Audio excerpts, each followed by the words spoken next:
بسم اللہ الرحمن الرحیم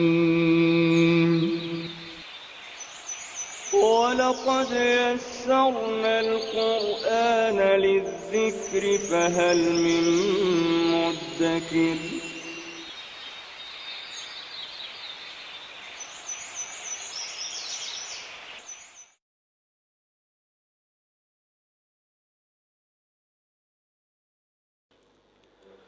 اعوذ باللہ من الشیطان الرجیم بسم اللہ الرحمن الرحیم قال النبی صلی اللہ علیہ وسلم اقرأوا القرآن فإنه یأتی یوم القیامة شفیعا لأصحابی۔ اللہ کے رسول صلی اللہ علیہ وسلم نے فرمایا قرآن پڑھا کرو کیونکہ قیامت کے دن اپنے پڑھنے والے کا سفارشی بن کر آئے گا۔ قرآن مجید قیامت کے دن اللہ کے ہاں بندے کی سفارش کرے گا کہ اللہ یہ بندہ مجھے تیرا کلام مانتا تھا، اسے پڑھتا تھا، اسے سمجھتا تھا، اس پر عمل کرتا تھا، اس کے حق میں میری سفارش قبول فرما۔ اللہ تعالیٰ سے دعا ہے کہ اللہ تعالیٰ ہمیں قرآن مجید زیادہ سے زیادہ پڑھنے کی، پھر سمجھ کر پڑھنے کی، اس پر عمل کرنے کی توفیق عطا فرمائے تاکہ قیامت کے دن یہ قرآن جو ہے ہمارے لیے سفارشی بنے۔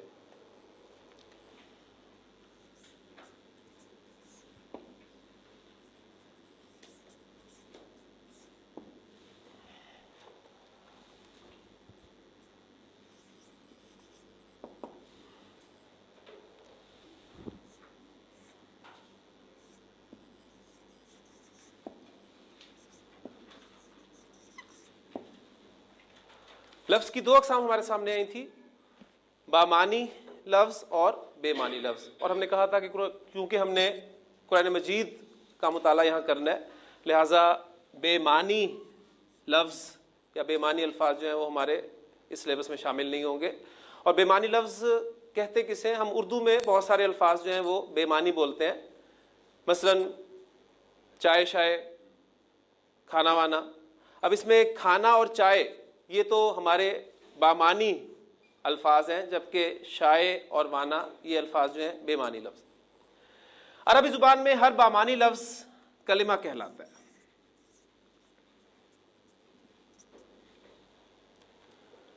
کلمہ کی تین اقسام ہم نے کل پڑھی تھی، اسم، فعل اور حرف۔ پھر اس کے بعد اسم کی ڈیفینیشن ہم نے یہ دیکھی تھی کہ اسم کے معنی ہوتے ہیں نام کے۔ تو اسم نام ہے، کس کا نام؟ کسی شخص کا نام۔ مثلا زید۔ اور میں نے آپ کو کل بتایا تھا کہ عربی زبان میں 85% اسماء ایسے ہیں جن کے آخر میں ڈبل حرکت یعنی تنوین آتی ہے۔ تو جو بھی اسم آپ کے سامنے بورڈ پر آئے گا اس کے بارے میں غالب گمان ہمارا یہی ہوگا کہ یہ اسم جو ہے اس پر تنوین آتی ہے، اور یہ ان 85% اسماء میں شامل ہے، الا میں اس کے بارے میں آپ کو مزید کچھ بتاؤں۔ شخص کا نام، جگہ کا نام۔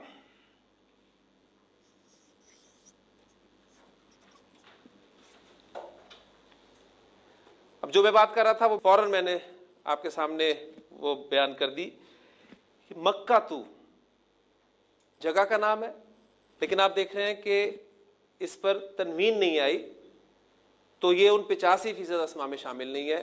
مزید انشاءاللہ تعالیٰ ان کے بارے میں باتیں آپ کو معلوم ہوتی جائیں گی۔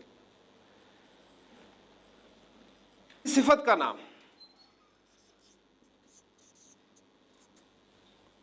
صالح، صالحن، نیک کے لیے لفظ استعمال ہوتا ہے۔ پھر کسی چیز کا نام، قلم۔ عربی زبان میں فعل وہی کلمہ کہلائے گا جس میں کسی کام کا کرنا یا ہونا زمانے کے حوالے کے ساتھ موجود ہو۔ زمانے کے حوالے سے مراد کیا ہے؟ میں آپ کے سامنے ایگزامپلس لکھتا ہوں. دیکھیں یہ ایک لفظ ہے, کلمہ ہے مارا, اور اس سے پہلے انڈرسٹوڈ ہے کہ اس نے مارا. اس لفظ میں کام کا مفہوم ہے, اور وہ کام کیا ہے؟ مارنا. پھر اسی طرح مارتا ہے, اور اس سے پہلے انڈرسٹوڈ ہے وہ, اور مارے گا. ان تینوں جگہ پر کام کا مفہوم جو ہے وہ آپ کو ملے گا مارنے کا. لیکن کام کے مفہوم کے ساتھ ایک اور چیز آپ کو پتہ چل رہی ہے, وہ کیا ہے؟ زمانے کا پتہ چل رہا ہے. یہ مارا کام کے مفہوم کے ساتھ زمانہ ماضی کا پتہ چل رہا ہے آپ کو, مارتا ہے میں مارنا کام کے ساتھ زمانہ حال کا, اور مارے گا میں کام مارنا کے ساتھ مستقبل کا آپ کو پتہ چل رہا ہے.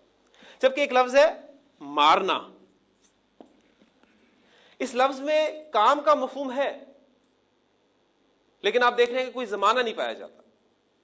لہذا مارا, مارتا ہے اور مارے گا, یہ تو ہوں گے فعل, کیونکہ اس میں کام کے مفہوم کے ساتھ آپ کو زمانے کا پتہ چل رہا ہے. جبکہ لفظ مارنا جو ہے یہ فعل نہیں کہلائے گا, بلکہ یہ اسم کہلائے گا. بلکہ اسم کی ایگزامپلز میں ہم ایک نام کا اضافہ اور کریں گے, اور وہ ہے کام کا نام. تو اسم کی تعریف کے بعد جو ایگزامپلز ہمارے سامنے آ رہی ہیں وہ کسی شخص کا نام زیدن, کسی چیز کا نام قلمن, کسی جگہ کا نام مکہ تو, کوئی صفت صالحون, یا کام کا نام بھی عربی زبان میں اسم کہلاتا ہے. اور پھر اب جو ہے کہ مارنا کی عربی کیا ہوتی ہے؟ وہ ہوتی ہے ضربن. اور یہ لفظ بھی آپ اردو زبان میں استعمال کرتے ہیں, اس نے ضرب لگائی. ٹھیک ہے, ضرب کے معنی ہے مارنا کے. کلمہ کی قسم حرف جو ہم نے پڑھی تھی وہ یہ تھی کہ یہ وہ کلمہ ہے جو اپنے معنی اس وقت تک واضح نہیں کر سکتا جب تک یہ کسی دوسرے کلمہ کے ساتھ مل کر نہ آ جائے. اب سب سے پہلے ہم انشاءاللہ تعالی اسم سے آغاز کریں گے. اسم کی ڈیفینیشن ہمارے سامنے آ چکی ہے, اس کی ایگزامپلز ہمارے سامنے آ چکی ہیں. مزید اس کے متعلق ہم جاننے کی کوشش کریں گے, کیونکہ میں نے کل آپ کو بتایا تھا کہ عربی زبان میں جملہ فعل کے بغیر بھی بن سکتا ہے. لہٰذا ہم پہلے اسم پڑھیں گے, پھر اس کے بعد فعل شروع کریں گے, اور ان کے درمیان میں ہی اسم پڑھتے ہوئے اور فعل پڑھتے ہوئے مختلف حروف کا مطالعہ کریں گے.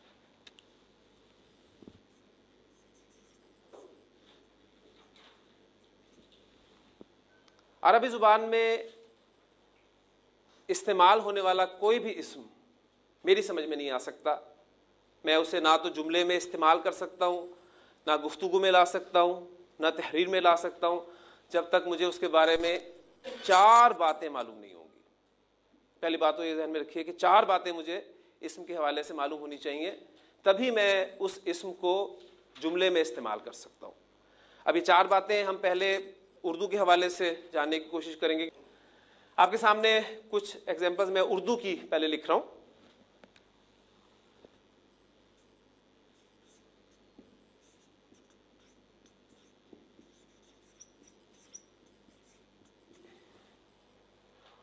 اردو بولنے والا, پڑھنے والا ہر شخص اس جملے کو بخوبی سمجھ سکتا ہے. ایک لڑکے نے محمود کو مارا. اس جملے میں ایک کام ہوا ہے مارنے کا, اور اس کام کو کرنے والا کون ہے؟ ایک لڑکا. اس کا مطلب ہے کہ اس فعل کا فاعل جو ہے وہ ایک لڑکا ہے, اور یہ کام کس پر ہوا ہے؟ محمود پر. یعنی اس فعل کا مفعول محمود ہے. تو یہ فعل, فاعل اور مفعول یہ اردو کے اعتبار سے ہم سب لوگ جانتے ہیں. ایک جملہ اور لکھ رہا ہوں.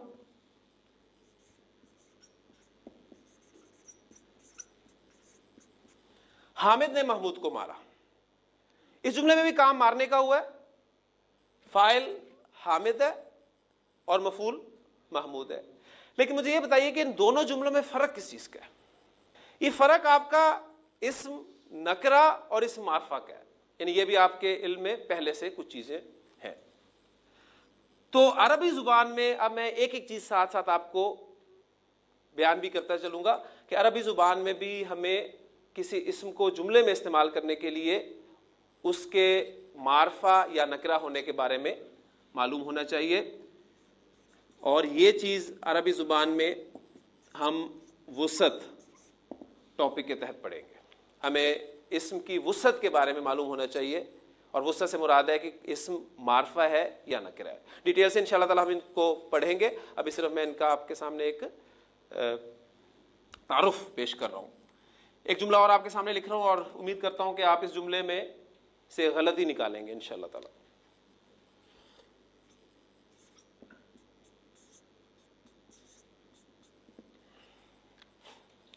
دیوار گر گیا. یہ کیا غلطی ہے اس میں؟ دیوار گر گئی. یہ میں نے غلطی کیوں کی؟ مجھے جملہ بنانا تھا جس میں دیوار اسم میں استعمال کرنا چاہ رہا ہوں, لیکن اب مجھے اس دیوار اسم کے بارے میں پتہ نہیں کہ اردو زبان میں اس اسم دیوار کا استعمال مذکر ہوتا ہے یا مؤنث ہوتا ہے. لہٰذا مجھ سے یہ غلطی ہوگی. اگر مجھے معلوم ہوتا کہ دیوار کو اردو زبان میں مؤنث استعمال کرتے ہیں تو میں یہاں جملہ لکھتا دیوار گر گئی. تو عربی زبان میں بھی بالکل اسی طرح ہوگا. ہمیں اسم کے مذکر یا مؤنث ہونے کے بارے میں پتہ ہونا چاہیے, اور یہ چیز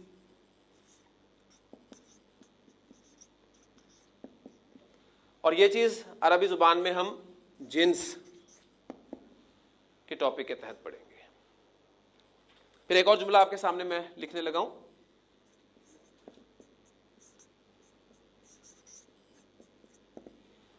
دیوار گر گئی, یا تو دیواریں گر گئی ہوں. اب یہ غلطی بھی میرے سے کیوں ہو رہی ہے؟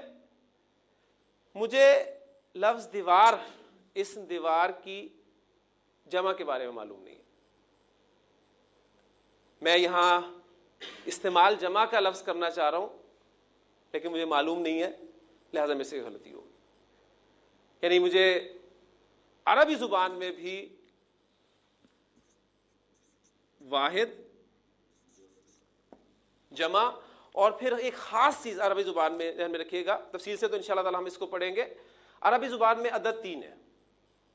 ایک کے لیے واحد استعمال کیا جاتا ہے, 2 سے زائد کے لیے عربی زبان میں جمع کا لفظ استعمال کیا جاتا ہے, جبکہ 2 کے لیے, خاص 2 کے لیے, جو کہ نہ انگریزی میں ہے نہ اردو میں ہے, ایک لفظ مثنیٰ استعمال کیا جاتا ہے.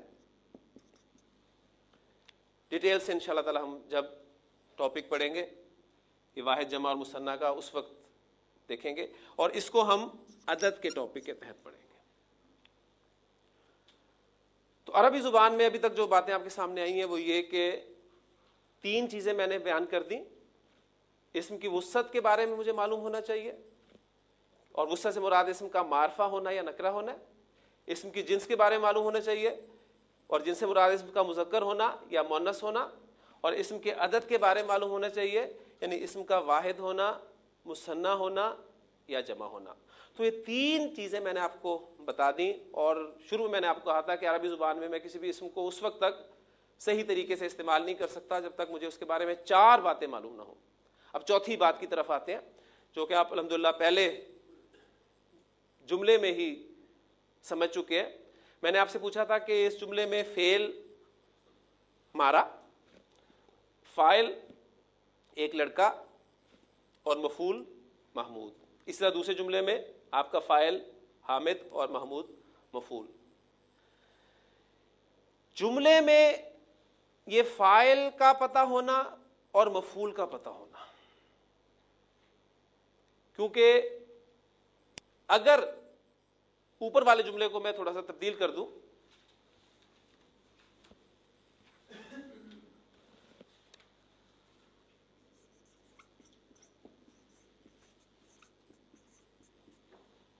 محمود نے حامد کو مارا, تو آپ دیکھیں گے کہ ان دونوں جملوں میں حامد اور محمود دونوں استعمال ہوئے ہیں, لیکن دونوں اسما کا سٹیٹس دونوں جملوں میں مختلف ہے. جو یہ جملہ لکھا ہوا ہے حامد نے محمود کو مارا, اس جملے میں آپ کا فاعل کون ہے؟ حامد. محمود آپ کا مفعول ہے. جبکہ جو میں نے اب جملہ لکھا ہے محمود نے حامد کو مارا, اس میں حامد بھی استعمال ہوا ہے, محمود بھی استعمال ہوا ہے, لیکن دونوں کا سٹیٹس چینج ہو گیا. اب محمود فاعل ہے اور حامد مفعول ہے. اردو میں تو آپ بڑی آسانی سے اس چیز کو سمجھ لیتے ہیں, اس لیے کہ ہماری اپنی زبان ہے. کون مارنے والا ہے, کس کو مار پڑ رہی ہے, میں ان کی جگہ بھی تبدیل کر دوں تو آپ بڑی آسانی سے پہچان لیں گے کون فاعل ہے کون مفعول ہے. لیکن عربی زبان میں ذہن میں رکھیے گا کہ ہمیں فاعل کا پتہ ہونا اور مفعول کا پتہ ہونا یہ اعراب کے ذریعے سے پتہ چلے گا. تو چوتھی چیز اسم کے بارے میں جو مجھے معلوم ہونی چاہیے وہ ہے اسم کا اعراب. اب معرفہ نکرہ, مذکر مؤنث, واحد جمع, ان حوالوں سے آپ پہلے سے کچھ نہ کچھ واقفیت رکھتے ہیں. اعراب عربی زبان میں ایک نئی چیز آپ کے سامنے آئی ہے, لہذا ہم سب سے پہلے ان چاروں پہلوؤں میں سے اعراب کو سب سے پہلے دیکھتے ہیں, اس کا مطالعہ کرتے ہیں. اعراب کے حوالے سے سب سے اہم بات جو آپ نے ذہن میں رکھنی ہے وہ یہ ہے کہ زیر زبر پیش اعراب نہیں ہے. اعراب عربی زبان کا سب سے اہم ترین وصف ہے. پھر سوال پیدا ہوتا ہے کہ اگر زیر زبر پیش اعراب نہیں ہے تو پھر اعراب کیا ہے؟ اعراب کی حقیقت کو سمجھنے کے لیے کچھ ایگزامپلز میں آپ کے سامنے بورڈ پر رکھتا ہوں, انشاءاللہ تعالیٰ بڑی آسانی سے آپ کو یہ بات سمجھ میں آ جائے گی.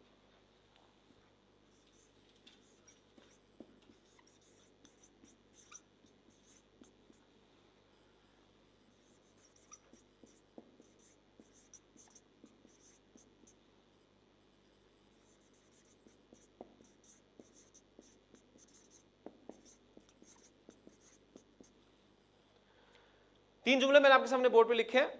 حامد نے محمود کو مارا, محمود نے حامد کو مارا, اور محمود نے حامد کے بھائی کو مارا. پہلے جملے میں کام مارنے کا, مارنے والا حامد, مار کھانے والا محمود. دوسرے جملے میں کام پھر مارنے کا, لیکن اب مارنے والا محمود ہو گیا اور حامد مار کھانے والا ہو گیا. تیسرے جملے میں پھر مار پیٹی, مارنے والا محمود لیکن مار کھانے والا اب حامد نہیں ہے بلکہ حامد کا بھائی ہے.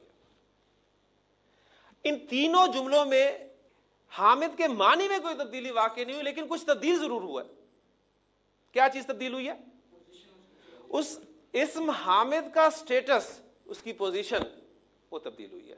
پہلے جملے میں اسم حامد اس جملے کا فاعل تھا, دوسرے جملے میں حامد اس جملے کا مفعول ہو گیا, تیسرے جملے میں حامد نہ فاعل ہے نہ مفعول ہے بلکہ اس کا ذکر ضمناً آیا ہے. اب ان میں سے پہلی دو ایگزامپلز جو ہیں ان کو سامنے رکھتے ہوئے مزید اس کی کلیریفیکیشن کرتا ہوں.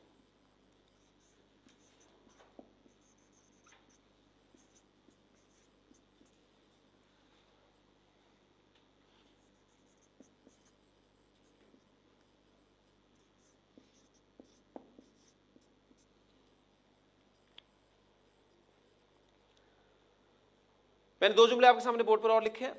حامد نے محمود کو مارا, محمود کو حامد نے مارا. اب مجھے بتائیے ان دونوں جملوں کے مفہوم میں کوئی فرق ہے؟ مفہوم ایک ہی ہے. حالانکہ میں نے کیا کیا ہے, حامد اور محمود کی جگہ تبدیل کر دی, لیکن جملے کے مفہوم میں کوئی فرق نہیں پڑا. کیا انگریزی زبان میں یہ جگہ آسانی سے تبدیل کر سکتا ہوں؟ مفہوم میں فرق پڑتا ہے, دیکھتے ہیں.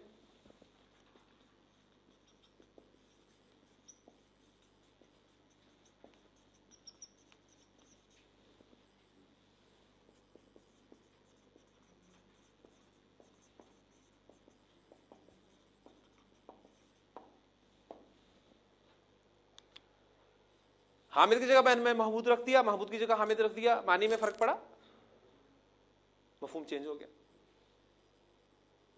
اردو میں جگہ میں نے تبدیل کر دی, مفہوم میں فرق نہیں پڑا. انگریزی میں نے جگہ تبدیل کر دی, مفہوم بدل گیا. آپ کو کیسے پتا چلا ان دونوں جملوں میں کہ اس پہلے جملے میں بھی حامد آپ کا فاعل ہے اور دوسرے جملے میں بھی حامد آپ کا فاعل؟ آپ کو کیسے پتہ چلا؟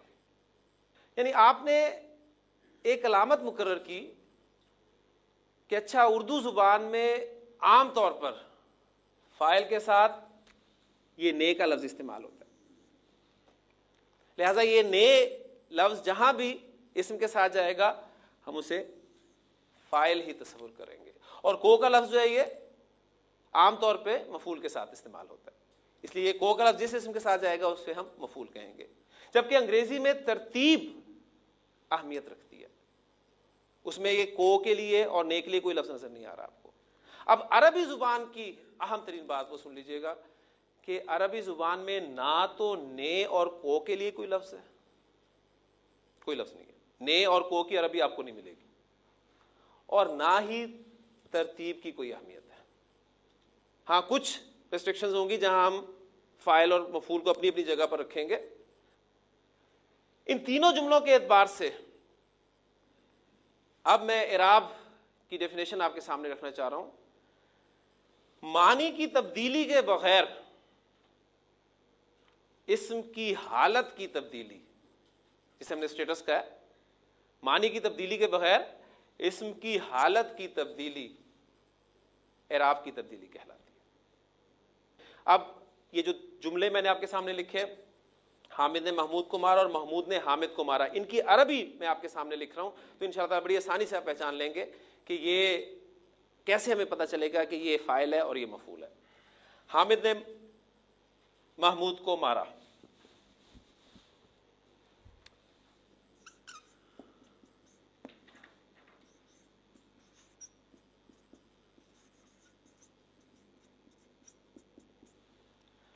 ضرب حامد محمودن، اور اس کا الٹ مفہوم دینے والا جملہ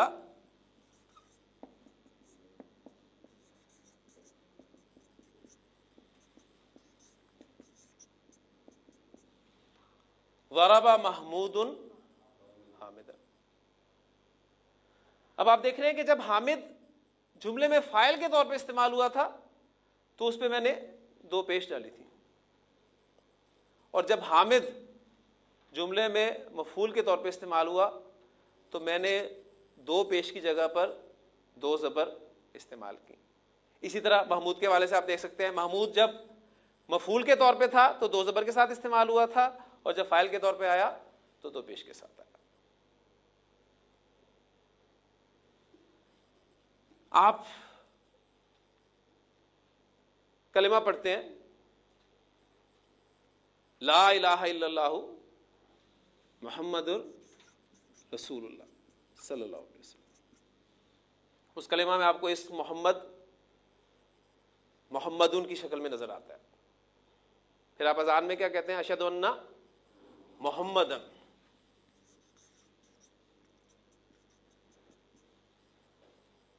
پھر آپ درود شریف پڑھتے ہیں، اس میں آپ کیا کہتے ہیں؟ اللہم صلی علی محمدن۔ اب اسم محمد صلی اللہ علیہ وسلم آپ دیکھ رہے ہیں کہ تین شکلوں میں استعمال ہوا ہے، لیکن شاید آپ نے کبھی غور نہ کیا۔ اب تینوں جگہ پر اسم محمد صلی اللہ علیہ وسلم کے معنی محمد صلی اللہ علیہ وسلم ہی ہے۔ ٹھیک، اسم کے معنی کی تبدیلی کے بغیر اسم کی حالت یا اس کی شکل کی تبدیلی اعراب کہلاتی ہے۔ اب اس جملے کو ضرب حامد محمودن میں ایک اور انداز سے لکھ رہا ہوں، آپ نے مجھے بتانا ہے کہ کیا اب جو میں جملہ لکھ رہا ہوں اس کے معنی اس جملے سے مختلف ہیں یا ایک ہی ہیں۔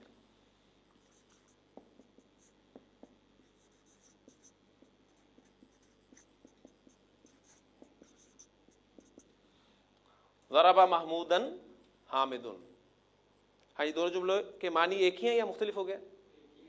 ایک ہی ہیں۔ الحمدللہ آپ نے پہچان اب کرنی شروع کر دی کہ وہ دو پیش جو تھے وہ حامد کے ساتھ ہی ہیں، اگرچہ حامد کی جگہ میں نے تبدیل کر دی لیکن مفہوم میں کوئی فرق نہیں ہے۔ تو جو میں نے کہا تھا کہ عربی زبان میں نہ تو نے اور کو کے لیے کوئی لفظ ہے، اب آپ دیکھ رہے ہیں کہ اس میں تین الفاظ استعمال ہوئے ہیں، دو اسما ہیں، ایک حامد دوسرا محمود اور ایک فعل استعمال ہوا ہے، اور ترتیب کا جہاں تک تعلق ہے وہ بھی آپ کے سامنے ہے، میں نے ترتیب تبدیل کر کے دکھا دی، کوئی مفہوم میں فرق نہیں پڑا۔ تو اعراب کے بارے میں جو 2-3 باتیں میں نے آپ کے سامنے کی ہیں ان کو پھر ذہن میں تازہ کر لیجئے۔ پہلی بات یہ ہے کہ عربی زبان میں اعراب اہم ترین وصف ہے۔ اعراب کے معنی زیر زبر پیش کے نہیں ہے، اور اعراب اسم کے معنی کی تبدیلی کے بغیر اس کی حالت یا شکل کی تبدیلی کو ہم اعراب کہتے ہیں۔ اب جس طرح ہم نے پڑھا کہ عربی زبان میں وسعت کے اعتبار سے اسم یا تو معرفہ ہوگا یا نکرہ ہوگا، جنس کے اعتبار سے یا تو مذکر ہوگا یا مؤنث ہوگا، اور عدد کے اعتبار سے یا واحد ہوگا یا مثنیٰ ہوگا یا پھر جمع ہوگا۔ اس اعتبار سے ہم اعراب کے حوالے سے بھی اس کو پورا کرتے ہیں۔ اعراب کے اعتبار سے اسم 3 حالتوں میں سے کسی ایک حالت میں آپ کو ملے گا، چوتھی حالت کوئی نہیں ہوگی۔ اسم کی 3 حالتیں ہی ہو سکتی ہیں، چوتھی حالت کوئی نہیں ہوتی۔ جس طرح وسعت کے اعتبار سے 2 ہے، معرفہ نکرہ، کوئی تیسری چیز نہیں ہے۔ جنس کے اعتبار سے مذکر مؤنث، تیسری چیز نہیں ہے۔ عدد کے اعتبار سے واحد مثنیٰ جمع، چوتھی چیز نہیں ہے۔ لہٰذا اعراب کے اعتبار سے اسم کی 3 حالتیں ہی ہو سکتی ہیں، چوتھی حالت کوئی نہیں ہوتی۔ وہ حالتیں کون کون سی ہیں وہ میں آپ کے سامنے بورڈ پر لکھتا ہوں۔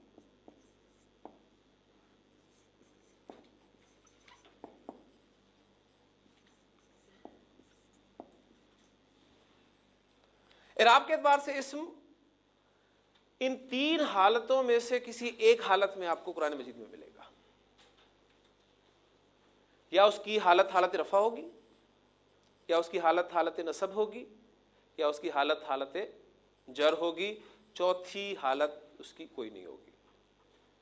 اسم کی بنیادی حالت جس حالت میں ہمیں وہ بلٹ ان فارم میں ملتا ہے وہ اس کی حالت رفع ہوتی ہے۔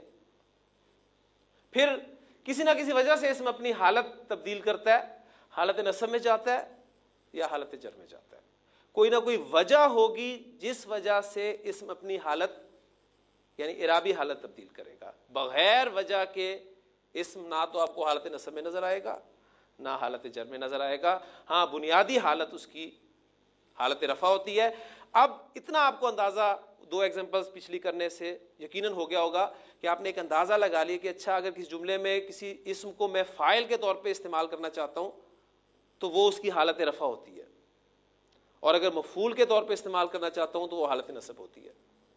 ٹھیک، اب ہم دیکھیں گے کہ عربی زبان میں 85% اسماء جن کے بارے میں ہم نے بات کی تھی، 85% اسماء یہ وہ اسماء ہیں جن پہ تنوین آتی ہے۔ یہ وہ اسماء ہیں جو 3 اعرابی حالتوں میں 3 شکلیں اختیار کرتے ہیں۔ 3 اعرابی حالتیں، 3 شکلیں، لیکن ان کی 3 جو مختلف شکلیں ہیں اس میں تبدیلی بڑی چھوٹی سی مائنر سی تبدیلی ہے، بڑی آسانی سے آپ پہچان لیتے ہیں، اور اس کے ایگزامپل میں آپ کو پہلے دے چکا ہوں۔ مثلا اسم حامد کو ہی لے لیتا ہوں۔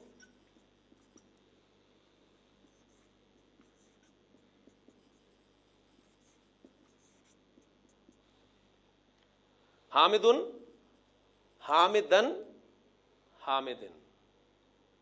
حامدن حالت رفع، حامدن حالت نصب، حامدن حالت جر۔ تو اسم حامد آپ کو عربی زبان میں ان 3 حالتوں میں سے یا ان 3 شکلوں میں سے ایک شکل میں ملے گا، اور آپ الحمدللہ اس کو پہچان کرنی شروع کر دیں۔ یعنی پہلا ہمارا جو ہے ٹارگٹ وہ یہ ہے کہ ہم اسماء کو قرآن مجید سے پہچانیں۔ انشاءاللہ تعالیٰ کل میں آپ کی پریکٹس پہلے ہی کرواؤں گا، قرآن مجید کی ایک سورت کے کچھ اسماء میں آپ کے سامنے یہاں بورڈ پر لکھوں گا، اور آپ خود پہچانیں گے انشاءاللہ تعالیٰ کہ یہ اسم یہاں پر حالت رفع میں استعمال ہوا ہے، حالت نصب میں استعمال ہوا ہے یا حالت جر میں استعمال ہوا ہے۔ کیونکہ جو بھی قاعدہ پڑھیں گے اس کی ساتھ ساتھ اپلیکیشن ہوتی رہے گی، تو انشاءاللہ تعالیٰ آپ کی جو انڈرسٹینڈنگ ہے وہ بہتر سے بہتر ہوتی جائے گی انشاءاللہ تعالیٰ۔ اب ایک بات میں نے آپ کو بتا دی، آپ کا ذہن ماشاءاللہ ساتھ ساتھ کام کر رہا ہے کہ آپ نے دیکھ لیا کہ اسم کو حالت رفع میں 2 پیش کے ساتھ، نصب میں 2 زبر اور 1 الف ایڈ کیا گیا، اور حالت جر میں 2 زیر کے ساتھ ظاہر کیا جا رہا ہے۔ اب میں محمود اسم لکھتا ہوں، محمودن،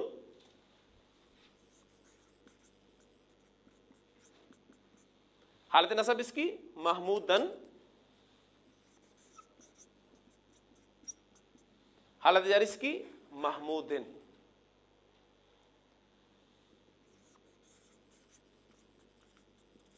محمد صلی اللہ علیہ وسلم، حالت نصب محمدن،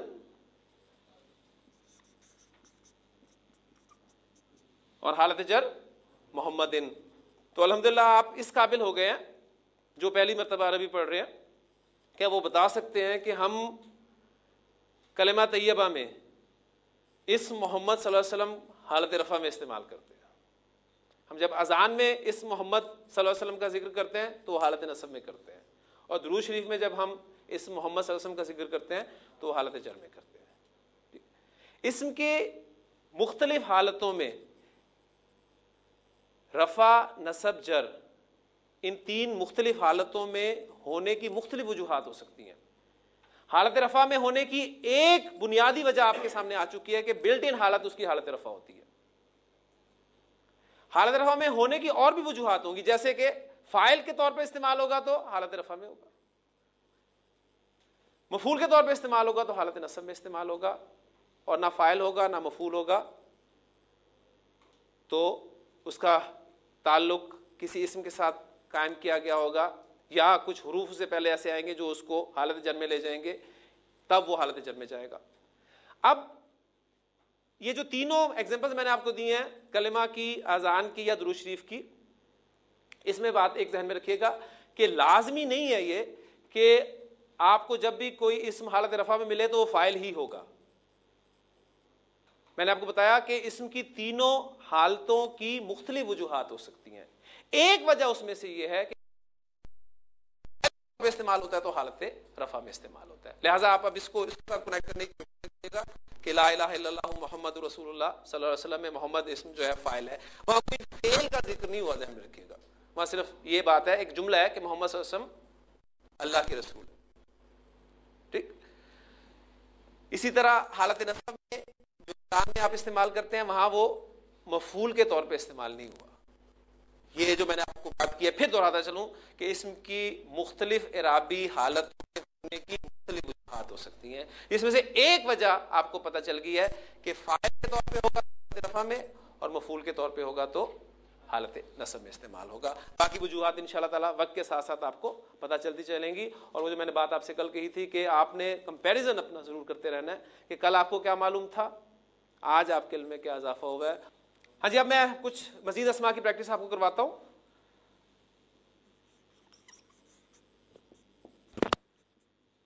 مسجد، اس اسم کی حالت نصب آپ خود بولیں گے انشاءاللہ تعالیٰ، کیا بنے گی؟ مسجدن. حالت جر کیا ہوگی؟ مسجدن. اب مسجد کا دروازہ ہوتا ہے، جس طرح آپ کے کمرے کا ایک دروازہ ہے، تو دروازے کو عربی زبان میں بابن کہتے ہیں. بابن، یہ حالت رفع ہوگی. حالت نصب کیا ہوگی اس کی؟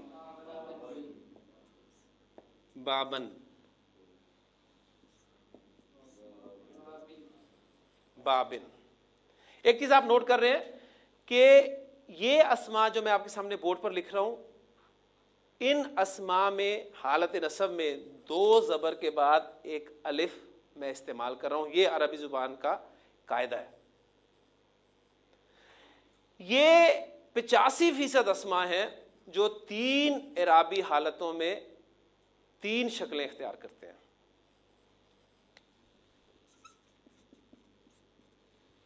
اب اگر میں آپ کو ان اسماء کا نام بتا دوں تو انشاءاللہ تعالیٰ آپ کو ان کا نام یاد کرنے میں کوئی مشکل پیش نہیں آئے گی. ان اسماء کو جو کہ 85% ہیں، تین حالتوں میں تین شکلیں اختیار کرتے ہیں. منصرف اسماء کہا جاتا ہے. آپ نے منصرف کے معنی کیا ہیں اس کے چکر میں ابھی نہیں پڑھنا. ٹرمز ہر سبجیکٹ میں استعمال کی جاتی ہیں اور ہم شاذ ہی ٹرمز کے معنی کے چکر میں پڑھتے ہیں، ہم بس یاد کر لیتے ہیں. میں نے طریقہ یہ اختیار کیا یہاں پر کہ پہلے آپ کو بات سمجھا دی جائے، بات سمجھانے کے بعد جب کنسیپٹ کلیئر ہو جائے تو پھر اس کا نام جو کہ ایک مشکل ٹرم میں آپ کے سامنے آئے گا وہ بتا دیا جائے. تو اب آپ کے لیے یہ نام یاد کرنا مشکل نہیں ہوگا، بجائے اس کے کہ میں پہلے کہوں کہ اب ہم منصرف اسماء پڑھیں گے تو وہ منصرف لفظ سنتے ہی ایک بوجھ سا ذہن پہ پہلے ہی آ جاتا ہے اور پھر بات اتنی جلدی سمجھ میں نہیں آتی. اب الحمدللہ آپ کو سمجھ میں آ گیا کہ عربی زبان میں 85% اسماء ایسے ہیں جو 3 اعرابی حالتوں میں 3 شکلیں اختیار کرتے ہیں. ان کو منصرف اسماء کہتے ہیں اور ان اسماء کی ایک علامت ہے جس سے آپ انہیں پہچانتے ہیں. پہچان لیں گے علامت کیا ہے ان کی؟ ماشاءاللہ. ان اسماء کی علامت ہے تنوین، چاہے 2 پیش آئیں، چاہے 2 زبر آئیں، چاہے 2 زیر آئیں. تو منصرف اسماء کی علامت کیا ہے؟ تنوین. تنوین کن اسماء کی علامت ہے؟ منصرف اسماء کی تعداد کتنی ہے؟ 85% اسماء کو کیا کہتے ہیں؟ 85% اسماء 3 اعرابی حالتوں میں کتنی شکلیں اختیار کرتے ہیں؟ 3 اعرابی شکلیں اختیار کرنے والے اسماء کی علامت کیا ہے؟ تنوین کن اسماء کی علامت ہے؟ منصرف اسماء کسے کہتے ہیں؟ وہ اسماء جو 3 حالتوں میں 3 شکلیں اختیار کرتے ہیں اور ان کی علامت تنوین ہے. ٹھیک. بالکل اسی طرح جس طرح ایک مومن بندے کی علامت نماز ہے. آپ نے منصرف اسماء کو پہچاننا ہے تنوین سے، اور ایک مومن بندے کو آپ نے پہچاننا ہے نماز سے. یہ ہو ہی نہیں سکتا کہ منصرف اسم پر تنوین نہ ہو، اور یہ ہو ہی نہیں سکتا کہ بندہ مومن ہو اور نماز نہ پڑھے. نبی اکرم صلی اللہ علیہ وسلم نے فرمایا کہ نماز میری آنکھوں کی ٹھنڈک ہے، اور آپ صلی اللہ علیہ وسلم نے فرمایا آخری وقت آپ صلی اللہ علیہ وسلم کی زبان مبارک پہ جو الفاظ تھے وہ کیا تھے؟ الصلاۃ الصلاۃ الصلاۃ، نماز نہ چھوڑنا. اب اگر دعویٰ ہے ہمارا مومن ہونے کا، مسلم ہونے کا، تو ذرا چیک کریں کہ علامت ہے. بہت ضروری. نماز کے بغیر بندہ جو ہے وہ مومن نہیں. اللہ تعالیٰ عمل کی توفیق عطا فرمائے. سبحانک اللہم و بحمدک، نشہد ان لا الہ الا انت، نستغفرک و نتوب الیک.